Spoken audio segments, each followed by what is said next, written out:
Assalamualaikum warahmatullahi wabarakatuh. Nama saya Ivana Amelia Likulangi. Pada hari ini akan membahas tentang anatomi, fisiologi, dan genetika. Materi yang pertama yaitu konsep anatomi, fisiologi, dan genetika. Adapun definisi dari anatomi adalah ilmu yang mempelajari susunan tubuh dan hubungan-hubungan bagiannya satu sama lain. Sedangkan fisiologi adalah ilmu yang mempelajari kerja tubuh dalam keadaan normal maupun tidak normal. Genetika adalah cabang biologi yang mempelajari sifat-sifat baka atau ilmu mengenai sifat keturunan atau pewarisan. Anatomi dibagi menjadi 3, yaitu bidang sagital yang membedakan bidang tubuh menjadi kiri dan kanan, bidang frontal yang membedakan bidang tubuh menjadi depan atau anterior dan belakang atau posterior, dan bidang transversal membedakan bidang tubuh menjadi atas atau superior dan bawah atau inferior. Konsep dasar genetika yang pertama, genotip. Genotip adalah identitas genetik lengkap yang diwariskan dari orang tua ke anak. Yang kedua, fenotip adalah ciri khas pada suatu individu yang biasa dengan mudah diamati secara fisik. Ciri khas ini bisa berubah menyesuaikan lingkungan tempat tinggal. Adapun jenis anatomi struktur tubuh yaitu anatomi makroskopik, anatomi mikroskopik, anatomi radiografi, dan anatomi ultraskopik. Sistem gerak atau rangka. Rangka merupakan alat gerak pasif dalam tubuh manusia karena sifatnya hanya sebagai tempat melekatnya otot. Fungsi rangka atau tulang yaitu yang pertama menopang dan memberi bentuk tubuh, menunjang pergerakan tubuh, memproduksi sel darah, menyimpan mineral, dan melindungi organ-organ dalam yang penting.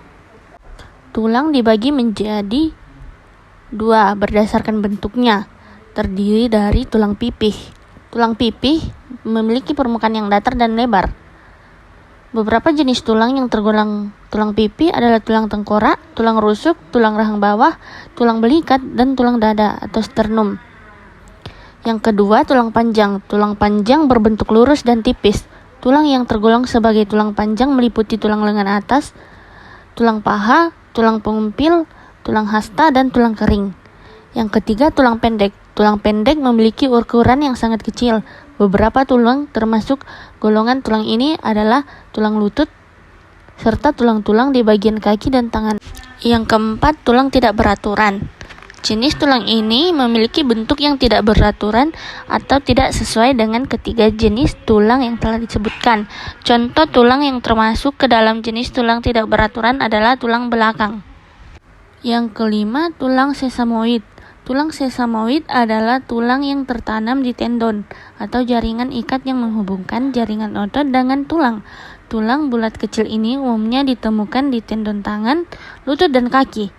Berdasarkan strukturnya, tulang dibagi menjadi 2. Yang pertama yaitu tulang rawan atau kartilago.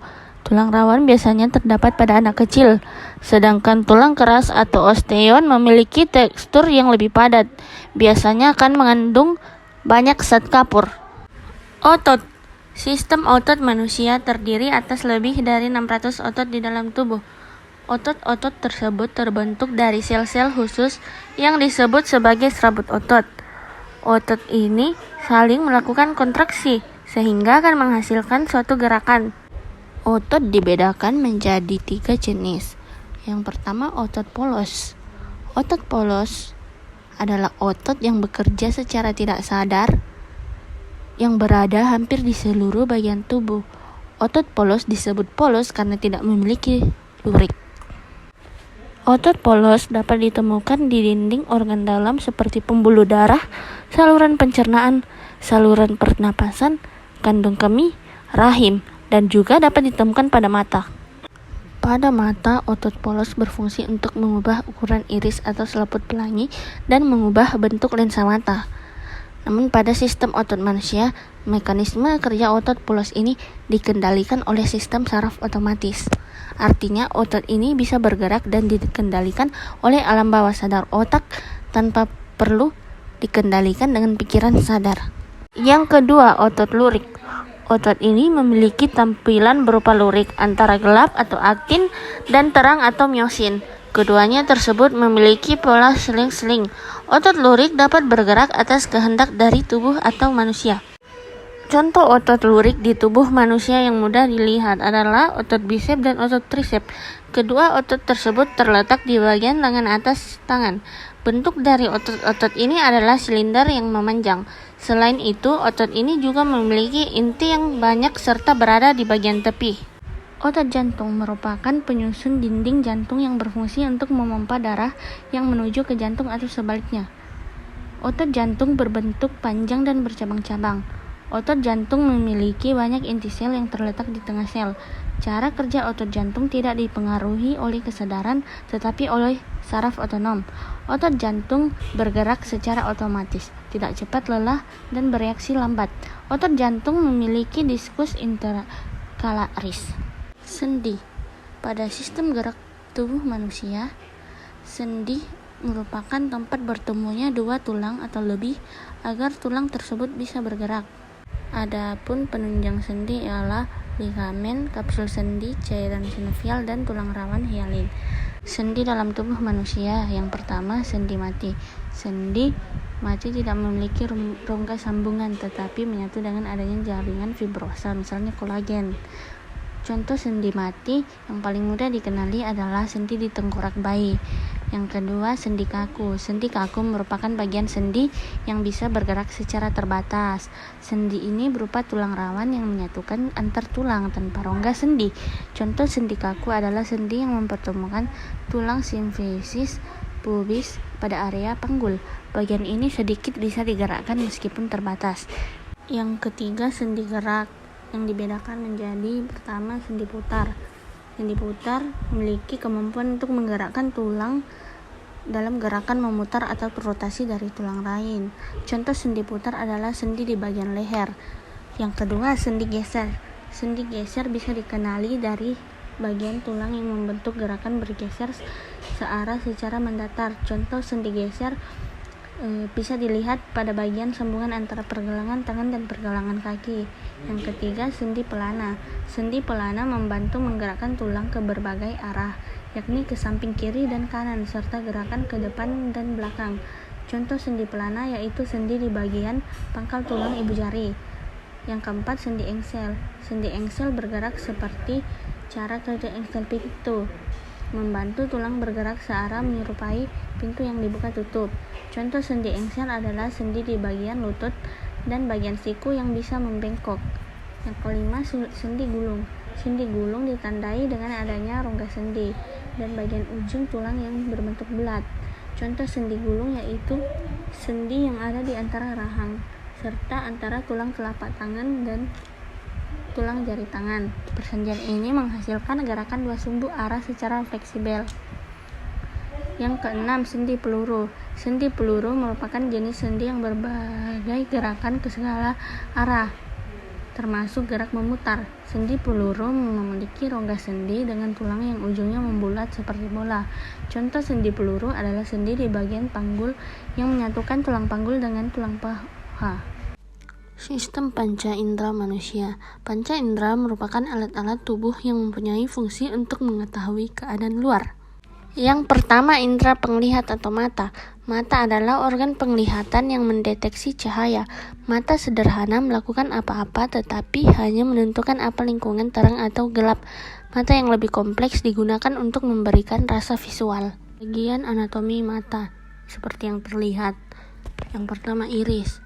Iris berfungsi untuk memberikan warna pada bola mata dan dilengkapi dengan otot kecil yang melebarkan atau mengecilkan pupil untuk mengatur cahaya masuk. Pupil merupakan bukaan kecil berwarna hitam di bagian tengah iris yang merupakan jalan masuknya cahaya ke dalam mata. Kornea, bagian depan bola mata yang berwarna bening, tempat di mana cahaya masuk ke dalam mata. Sklera, bagian terluar lapisan pelindung bola mata yang tampak putih. Dan konjungtiva merupakan membran tipis yang berfungsi melindungi bagian depan mata dan di dalam kelopak mata. Bagian anatomi mata yang tidak terlihat. Yang pertama, lensa. Lensa merupakan jaringan fleksibel yang terletak di belakang iris dan pupil yang memfokuskan cahaya ke retina. Vitreous. Vitreous merupakan cairan menyerupai gel yang berada di dalam bola mata yang membantu memberikan bentuk bola mata. Retina. Retina merupakan lapisan jaringan dengan sel reseptor yang mengirimkan pesan ke otak melalui saraf optik. Saraf optik berfungsi untuk membawa sinyal cahaya dari mata ke otak sehingga seseorang dapat melihat. Bagian pelindung mata. Ada alis, kelopak mata, bulu mata, dan kelenjar air mata. Kelainan pada mata manusia seperti rabun jauh, rabun dekat, mata tua, dan rabun senja. Telinga merupakan sistem panca indera manusia yang berfungsi sebagai indera pendengaran. Telinga akan menangkap suara di sekitarnya, kemudian diproses lebih lanjut sehingga otak mengenali suara tersebut. Selain itu, organ pendengaran juga memiliki fungsi lain yang tidak kalah penting seperti menjaga keseimbangan tubuh. Bagian-bagian telinga. Yang pertama, telinga bagian luar yang terdiri dari daun telinga, lubang telinga, dan kelenjar minyak. Yang kedua, telinga bagian tengah yang terdiri dari selaput pendengar atau gendang telinga, tulang-tulang pendengaran seperti tulang martil, landasan, dan sanggurdi, serta saluran eustachius yang merupakan saluran untuk menghubungkan ruang di belakang gendang telinga atau telinga tengah dengan tenggorokan dan bagian belakang rongga hidung. Penyakit pada telinga seperti tuli, infeksi telinga, dan conge. Kulit merupakan indera peraba manusia. Kulit berfungsi untuk melindungi tubuh terhadap luka, mengatur keseimbangan air, dan mempertahankan temperatur tubuh.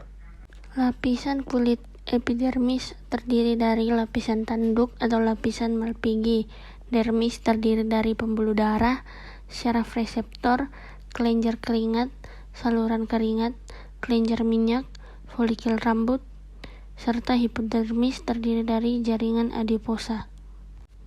Gangguan pada indera peraba terdiri dari yang pertama, hipersensitif pada sentuhan atau takut terhadap sentuhan, serta menghindari kontak fisik bahkan dengan orang yang ia kenal. Hiposensitif atau underresponsif, kurang dapat mengontrol gerakan atau kekuatan, sangat menginginkan sentuhan atau ingin menyentuh orang atau benda. Sistem koordinasi. Sistem koordinasi merupakan sistem dalam tubuh manusia yang bekerja untuk menerima rangsangan, mengolah dan menanggapi sebuah rangsangan. Sistem koordinasi manusia berfungsi untuk mengatur dan mengendalikan kerja sistem organ tubuh yang lain. Sistem koordinasi terdiri atas yang pertama, sistem saraf pusat yang dibagi menjadi otak dan sumsum tulang belakang. Otak terdiri atas otak besar, otak tengah, dan otak belakang. Sumsum tulang belakang terdiri atas saraf cervicalis, saraf voracalis, saraf lumbalis, dan saraf sacralis. Sistem endokrin atau sistem hormon yang menghasilkan kelenjar. Kelenjar yang dihasilkan adalah kelenjar hipofisis, kelenjar adrenal, kelenjar tiroid, kelenjar paratiroid, dan pulau Langerhans.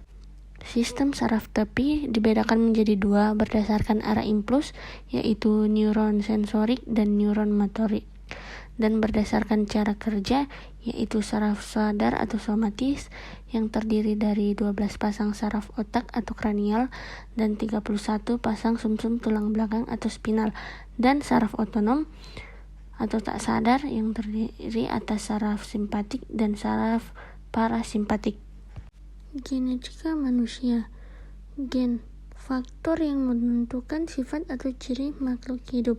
Adapun struktur gen, yang pertama, domain regulasi inisiasi transkripsi. Yang kedua, intron. Yang ketiga, ekson yang merupakan area kondikasi protein yang dapat ditranskripsi secara overlapping atau non-overlapping. Yang terakhir, domain regulasi akhir transkripsi. Selanjutnya, kromosom manusia yang terdiri terdiri dari 22 pasang kromosom tubuh atau autosom dan 1 pasang kromosom seks atau gonosom. Kromosom tubuh dibagi menjadi domain dan resesif. Kromosom tubuh akan membentuk sifat-sifat manusia, karakter fisik, bahkan penyakit pada keturunannya, misalnya hemofilia dan albino. Sedangkan kromosom seks terdiri atas kromosom X dan kromosom Y yang akan menentukan jenis kelamin manusia. Ciri kelainan faktor genetika: penyakitnya tidak dapat menular, tidak dapat disembuhkan dikarenakan faktor keturunan dari induknya, menghindari pernikahan dengan orang yang memiliki turunan kelainan genetika.